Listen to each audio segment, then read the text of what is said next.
Thank you very much, and thank you to the NAS for having us to talk to you about our little project. Hello to everybody listening at home. I'm going to be covering the first of the two sections, of this presentation. Therese, unfortunately, isn't able to meet us. But we're going to look at basically drones, phones, and intertidal zones, which are the three things that are kind of important to our project and how we wanted to break it down for you. First of all, I'm going to give you a little bit of an introduction to CITiZAN, very brief introduction to the project, and then look a little bit at, I guess, our eyes on the ground. And by that, I mean our app, our smartphone app that we've been using and developing. And I wanted to announce some quite important and exciting changes to that for the upcoming season. Then I will move on to having a look at a little case study from Mersey Island, which is my project area, and how drones have really been helping us to understand the changes to the landscape and the foreshore, and indeed the archaeology of that area. And then lastly, I'll hand over to Andy up in York to talk about rescue recording shipwrecks in Lancashire. So just initial quick sort of three key points about what CITiZAN is. It is at its heart a community archaeology project, and it's designed to preserve by record. And the reason that I've highlighted those three words is because we're not an excavation-based project. Really, what we do is observe the archaeological remains that we see on the foreshore when we visit it. We don't necessarily really need to do too much excavation because the sea does a very good job of that for us. But we also look at the way that the coastline is changing beyond erosion, so areas of deposition where archaeology might be being covered up. In either case, it's going to disappear and possibly be lost for good. So we try to record that before it's gone. One of the kind of themes that comes out of doing this work, I suppose, is to help people understand changes within our lifetime. And those changes really, I suppose, reference perhaps the coast, but not necessarily just the archaeology, the lay of the coast, perhaps the marine life and marine biology that's on the coast, all of the different things that you might find on the foreshore, both within our lifetimes and also within those of communities of the past. And that kind of feeds in again to the third point about the project, is perhaps trying to make archaeology a little more relevant to current world issues. And I think I'm referencing really there changing climates and understanding how storm events might really affect us in a slightly smaller time frame than we're perhaps used to. Climate change can perhaps be a bit of an abstract concept, with changes taking place over 100,000, maybe 10,000 years. What we're hoping to develop is an understanding, I think, that some changes, some key changes to our coastlines at the very least, might happen within a generation and within our lifetime, and that's something that we need to prepare with, and perhaps archaeology and this project can feed into that wider debate. How have we been doing that then? Well, we're in the second phase of a 3-year project. We've got 6 small discovery programs scattered around the country. You can see them listed around there, and they sort of look at all the different kind of coastlines that we have in England, from crumbly cliffs to muddy estuaries to shingle beaches, that kind of thing. So we've got all bases covered there. As I said, we're a community-led research project. We rely almost entirely on our communities, our coastal communities, keeping an eye on their foreshores, on their beaches, and understanding and recording how they change. And one of the primary ways that we do that is using our app, which is available on Android and iPhone. And we had that developed in the first year of our project, way back 5 years ago now. And we're coming up to the point where we perhaps need to make a few changes to that. And that's what I want to speak to you about. And we also do this work, of course, with multiple partners across several different heritage organisations.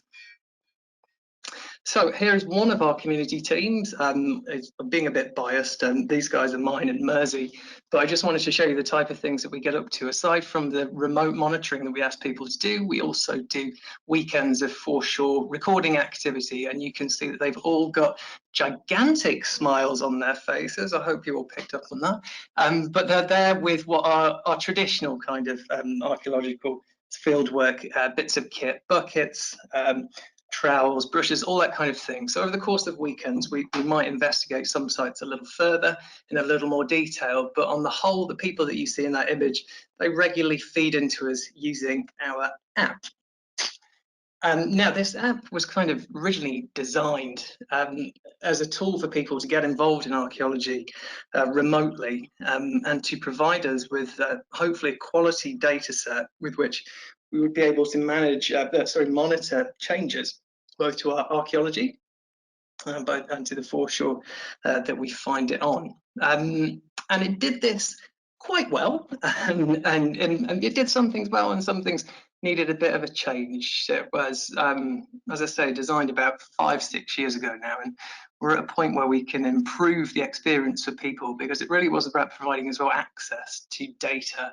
And some of the information that we were asking people to collect may be perhaps a little bit beyond what folks might be comfortable supplying. So we tried to trim down some of those sort of more difficult aspects of the data gathering process that talked about monument types and things that we use to classify the archaeology that we record. And one of the third sort of key points as well there is that we were trying to create a photographic record of our changing coastline.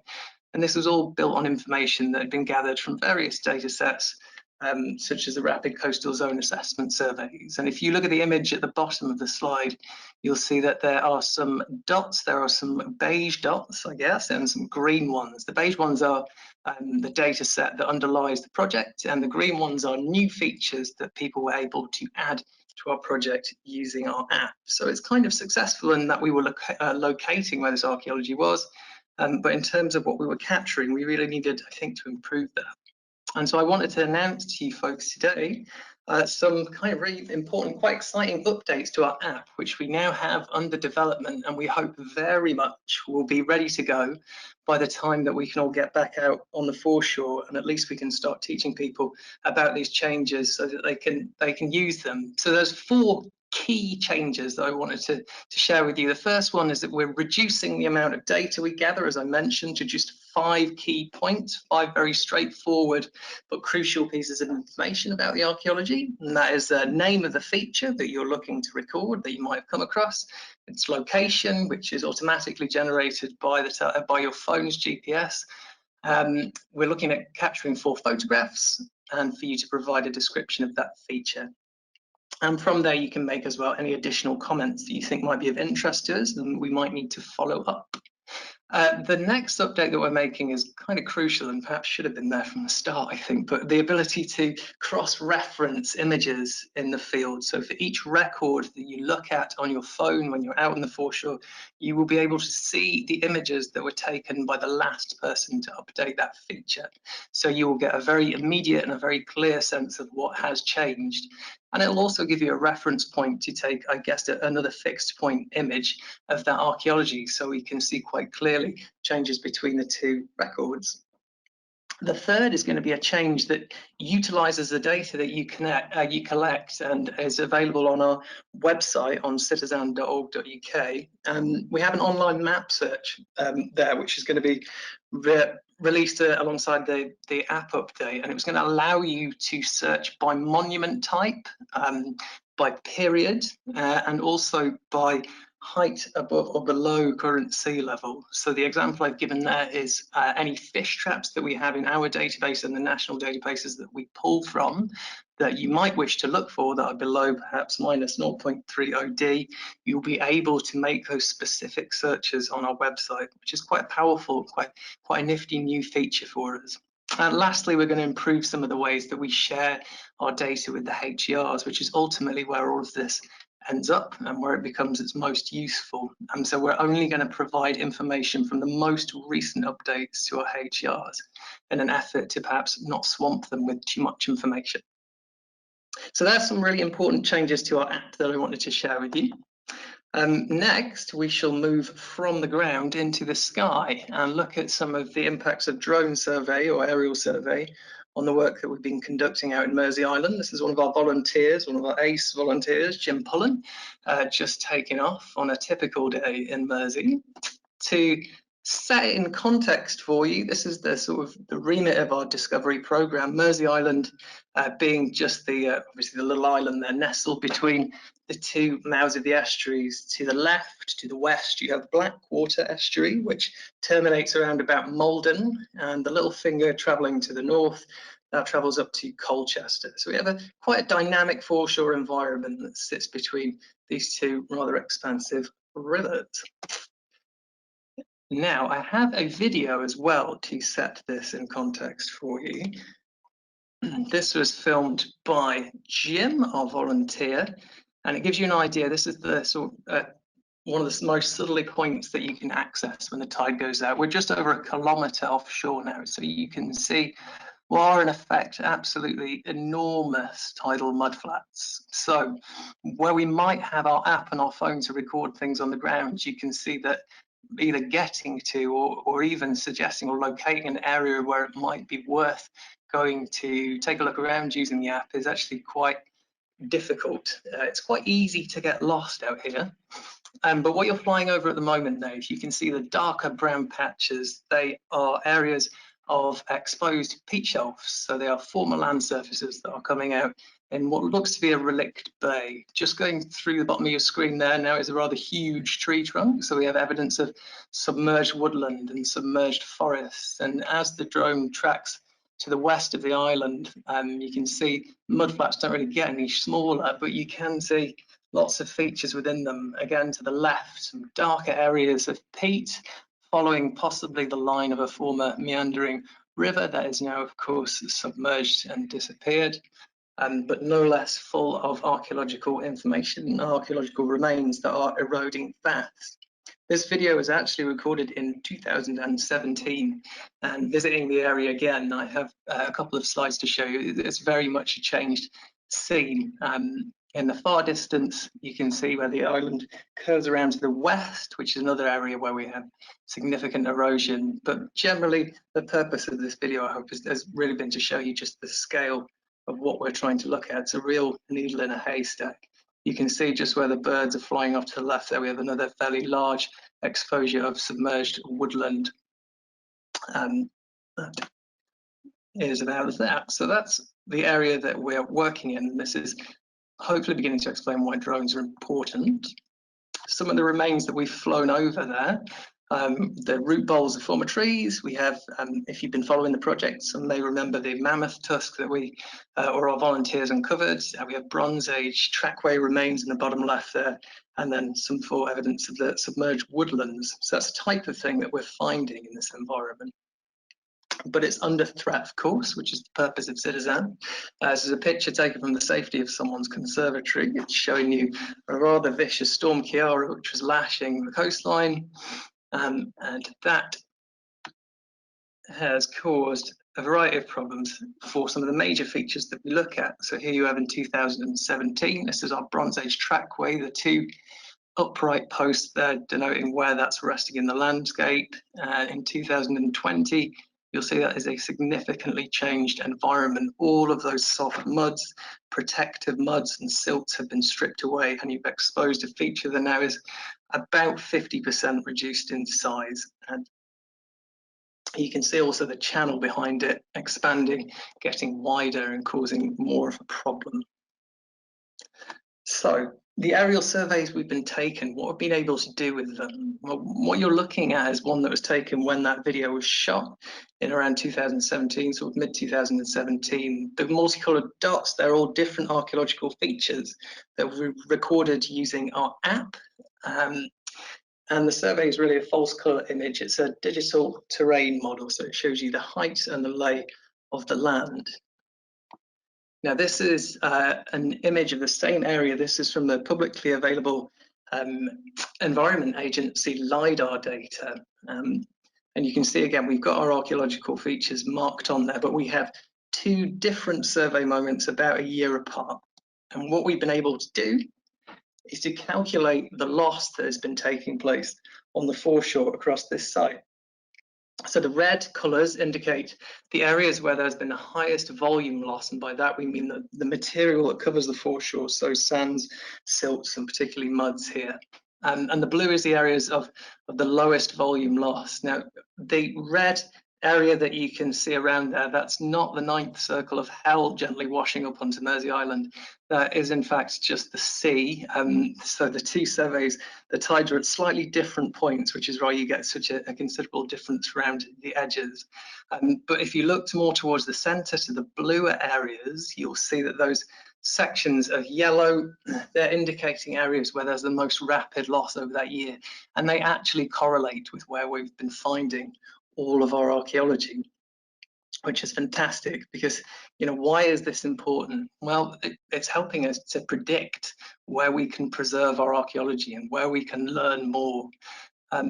It's verifying the kind of models that we're using, the ground-based truthing with the app, and also the drone flyovers.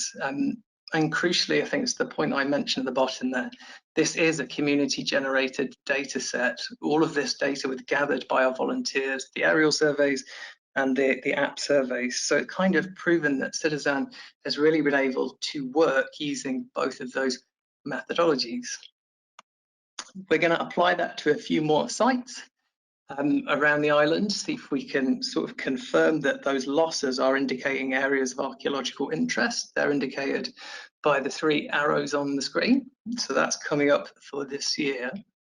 But I just wanted to share with you some kind of creative monitoring that we've, one of our volunteers has put forward, again, using aerial survey during the lockdown. This is the Monkey Beach, which is one of our sites to the west of the island, which is currently eroding. And what this piece of software does, it's called Pix4D. Any aerial surveys that you have, you can load into this, and multiple users can log in and start to identify features that they've seen whilst out and about on their walks. So what this is kind of a useful tool for us in the meantime while our app is being redeveloped. But we've actually got several of these maps that have sort of between 50 and 100 new features that have been found just in this time frame. And what's handy about this bit of technology is that whenever people drop a pin onto this map, we get our crucial height data, our Z data, which allows us to see where this archaeological feature is above or below sea level. So that's kind of how phones and drones have been helping us in our intertidal zones. If you'd like to know a little bit more about what we're doing on Mersey, or follow us over the coming summer season, however long that may be, once we're allowed to break cover, it's myself and Danielle Newman who you can email on there, or you can follow us both on Instagram. We'll be posting a lot more pictures and photos from the foreshore as the summer season goes on. And of course, there's the wider CITiZAN website, Facebook account, Twitter account, all the usual stuff that you can follow us on there. So that kind of wraps up myself for the first 2 parts of this talk, and we're over to Andy now, I believe. Hello, folks. To wrap up our session, I'm going to talk about recording on the East Lindsey coastline. East Lindsey is a district in Lincolnshire, which has a coastline that runs from Humberston in the north down to Gibraltar Point in the south. Today, it is a landscape dominated by amusement arcades and beach huts. It is heavily influenced by the Butlins in Skegness. Today, it is all about holidays and people enjoying themselves. In the past, before the railways turned up in the mid-19th century, it was an area of small, fairly isolated fishing villages.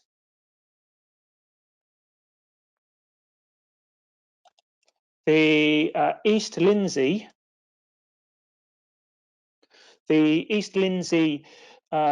coastline has 294 shipwrecks recorded off it in the local historical environment record, dating from the 14th century through to the 20th century. It's important to note that most of these shipwrecks are those that sunk at sea and floundered on local coasts, but not all of them. Some of them are shipwrecks which grounded on sandbars and were later refloated, repaired, and sent on their merry way. Some of them are vessels which were deliberately grounded on the coast as part of a shipbreaking industry in the 19th century. In the 17th century, local records show that rich landowners were employing bailiffs to recover shipwreck material from the foreshore and to store it for later resale. And in the 19th century, court records show that sailors were being prosecuted for fraud because they were pretending to have been shipwrecked at Lincolnshire and claiming money that they weren't allowed to have as compensation. The vessel that you can see on screen is the remains of the Acorn, a 19th century ice bark which was engaged in the trade of ice between Scandinavia and Grimsby. She was wrecked in a sandbar on Lynn Roads in 1898 and later refloated, sold for scrap, and sailed down to Mablethorpe, where she was beached to be broken up. The plan was that she was going to be used as a tourist attraction during the summer, with Victorian tourists being charged a couple of pennies to tour the vessel, and then she would be broken up in the wintertime. Unfortunately, almost as soon as she was beached, she was engulfed in a large sandstorm and buried and abandoned and almost completely forgotten. She was excavated in the 1990s by John Buglas, and because of the fact that she was abandoned so soon after beaching, she's actually surprisingly well intact. Usually you don't see this much of her. Usually you're lucky if you see a couple of frames at the very top of their height. A 19th century survey by Captain Manby in 1814 demonstrated some of the risks of the coast around this area, which included uncharted sandbars, which people frequently wreck themselves on, and the lights of Skegness Bathing House, which were mistaken for navigation lights and accidentally lured people onto the beaches where the ships were wrecked. The terrestrial archaeology of the foreshore is dominated by a substantial Bronze Age forest, which has been recorded and investigated since the 17th century by antiquarians and archaeologists, and a significant number of fish traps and wattle panels, like the one you can see on screen, which dates to the 9th or 10th century and may or may not be part of one of these fish traps.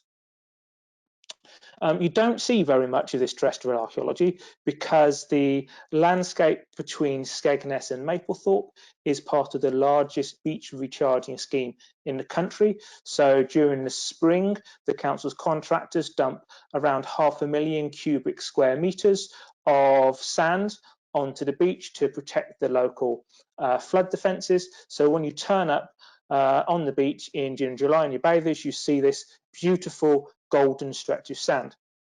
What you do see quite frequently are individual pieces of shipwreck which have been washed onto the foreshore from deeper wrecks which have been broken up by storm events. So you find individual pieces of wreck like this frame that you can see on screen from a 19th century shipwreck. You also find individual artifacts which are washed up, like this piece of shovel, which we think is a stoker's shovel from a 19th century steamship. You also get individual decking planks, hull planks, bits of collapsible furniture, a possible cannon sponge. All of these materials are at risk of trophy hunters and at risk of firewood collectors. A good example is the possible cannon sponge, which was identified by our volunteers Leanne and Jordan Havel. They found it, hid it on the beach, sent us some photographs, recorded it on their app. We identified it quite quickly as a possible cannon sponge, and unfortunately within the hour when they were back on the foreshore, it had been removed and we've never seen it again.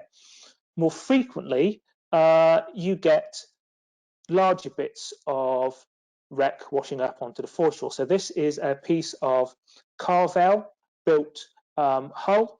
It consists of 4 hull planks and 5 frames. It was washed up onto the foreshore in spring 2018 and identified by our volunteers Leanne and Jordan again, who contacted us. and contacted the Portable Antiquities Scheme. A day later, we went out onto site to record this, which was excellently well timed, because within 20 minutes of us being on site, the council's contractors had turned up with some plants aiming to remove the section of Shipwreck because they didn't see it as any historic value. They just saw it as a piece of marine detritus that they had to get rid of, and they were going to destroy it in a wood chipper.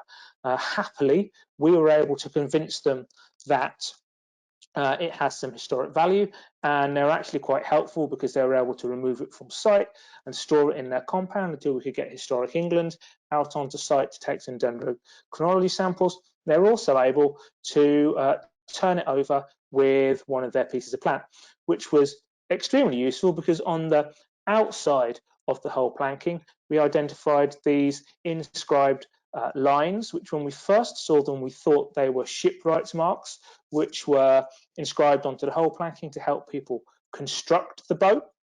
Having shown it to Moeller's wood expert, Damien Goodburn, Damien thinks that they're actually more likely to be merchants' marks, and it's possibly a piece of reused timber.